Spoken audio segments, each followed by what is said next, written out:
৯৯ বছরের British public broadcaster BBC এখন ইতিহাসের সংকটমুখী অধ্যায়। পুনর্জন্ম নাকি বিপর্যয় তার সময়ই দেখাবে। সবকিছু শুরু হয় মার্কিন প্রেসিডেন্ট ডোনাল্ড ট্রাম্পের ২০২১ সালের ৬ জানুয়ারির ভাষণ সম্প্রচারের মাধ্যমে। গেল বছর সম্প্রচারিত বিবিসির তথ্যচিত্র প্যানোরামায় ট্রাম্পের বক্তব্য এমনভাবে জোড়া লাগানো হয় যে দেখে মনে হয় যে ২০২১ সালে তিনি তার বক্তব্যে যুক্তরাষ্ট্রের ক্যাপিটল হিলে হামলায় সমর্থকদের উস্কে দিয়েছেন। এই বিতর্কের জেরে বিবিসির মহাপরিচালক টিম ডেইভি এবং সংবাদ বিভাগের প্রধান ডেবোরা টার্নেস পদত্যাগ করেছেন। এই ঘটনায় বিবিসি কর্তৃপক্ষ ক্ষমাও চেয়েছে।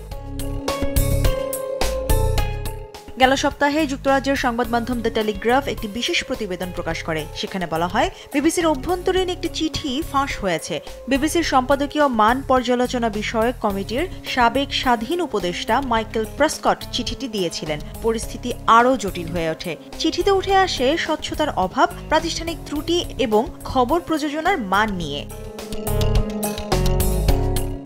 দুই শীর্ষ কর্মকর্তার পদত্যাগের ঘোষণা মিডিয়ার মধ্যে নতুন দৃষ্টিকোণ তৈরি করে দেয়। একদিকে প্রাতিষ্ঠানিক সমস্যা, অন্যদিকে প্রেসিডেন্ট ট্রাম্পের কোটি কোটি ডলারের মামলার হুমকি, যা বিবিসিকে অতীতের তুলনায় আরও কঠিন অবস্থায় ফেলেছে।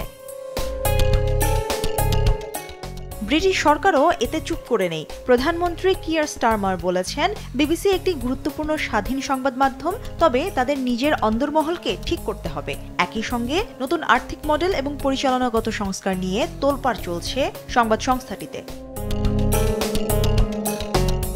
তবে শুধু নীতি ও পদত্যাগ নয়, বিবিসির অর্থনৈতিক পরিস্থিতিও উদ্বেগজনক। লাইসেন্স ফি আয় কমেছে, দর্শক কমছে এবং বিশ্বস্ততা প্রশ্নের মুখে পড়েছে। সাংবাদিক ও বিশ্লেষকরা বলছেন, বিবিসি এখন পরীক্ষার মুখে। প্রতিষ্ঠানটি কিভাবে এই ঝড় সামাল দিবে তা পুরো বিশ্ব দেখছে। বিবিসির এই সংকট কেবল একটি মিডিয়ার অভ্যন্তরীণ সমস্যা নয়, এটি হলো একটি প্রতিষ্ঠানের বিশ্বস্ততা, রাজনৈতিক প্রভাব এবং জনসমর্থনের পরীক্ষা। বিশ্লেষকরা বলছেন, যদি সংস্থাটি দ্রুত বিশ্বস্ততা ফিরিয়ে আনে, নতুন অর্থায়ন মডেল আনে আর সরকারি চাপ সামলে চলে, তবে মর্যাদা তারা ফেরত পাবে। তা না হলে ইতিহাসের পাতায় এটিও একটি বড় সংকটময় অধ্যায় হিসেবে লেখা হবে। মুশরিফা নুসরাত, দেশ টিভি।